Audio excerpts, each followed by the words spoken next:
ça pourrait devenir, je suis convaincu, ça va sûrement remonter du comité d'accessibilité universelle, peut-être une pratique qui pourra devenir courante par la suite. En juin 2015, Cathy Leblanc était invitée pour la première fois au conseil municipal de Victoriaville pour la Semaine québécoise des personnes handicapées à la demande de la communauté sourde.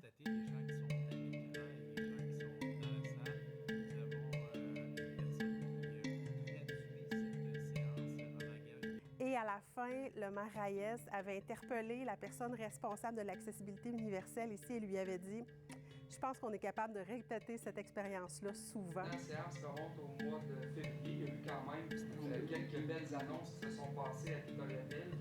En commençant par les gens qui sont ici présents dans la salle. La ville a fait du chemin. Depuis 2017, elle offre une interprétation en direct de toutes les séances du conseil, ce qui reste rare au Québec. La ville a effectué avec la fabrique de Victoriaville pour l'acquisition de l'église Notre-Dame de l'Assomption. Donc, cette église-là... Ça permet aux gens d'avoir accès aux décisions qui sont prises dans leur ville. C'est vraiment quelque chose qui les touche, qui les concerne. Attendu au Québec, de nombreux citoyens et citoyennes vivent avec une déficience intellectuelle, les rendant sensibles de rencontrer des obstacles. Pour les personnes sourdes et malentendantes, l'interprétation change la donne bien plus que du sous-titrage, indique l'association qui représente plus d'une 50aine d'entre elles dans la région.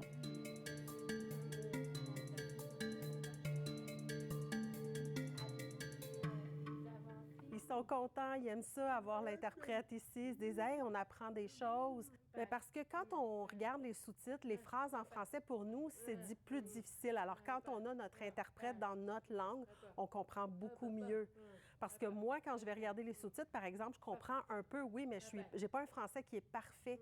Donc, quand on a l'interprète qui est présente, c'est beaucoup plus clair, c'est beaucoup plus facile à comprendre. Tout le monde met aujourd'hui la main à la pâte pour faciliter cette interprétation en direct.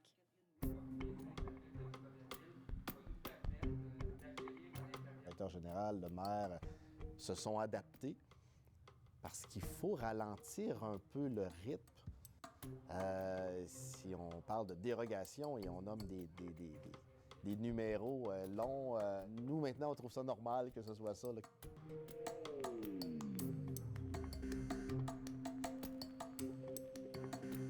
Ça fait partie, on dirait, de l'ADN de la ville depuis très longtemps. Au total, l'initiative coûte environ 5 000 $ par année. Sur un budget total de 120 millions, là, c'est pas si énorme que ça pour aller chercher une partie de la communauté qui n'aurait pas accès, là.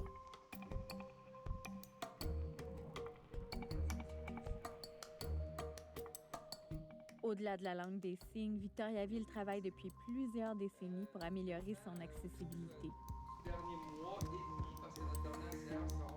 C'est rendu dans les mœurs, c'est rendu comme normal.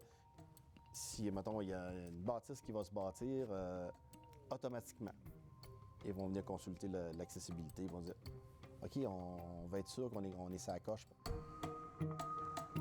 Le travail de la municipalité continue parce que tout le monde peut y gagner. Il faut que tous les citoyens soient bien dans leur ville. Et ça comprend aussi le 15 % de personnes handicapées, là. Exemple, dans le cas qu'on est là, bien, la communauté sourde suit l'information municipale. Il ne faut pas leur demander de s'impliquer dans la communauté s'ils ne savent pas ce qui se passe. C'est le même dans toutes les sphères, là. Ici, Émilie Lafortune, Radio-Canada, à Victoriaville.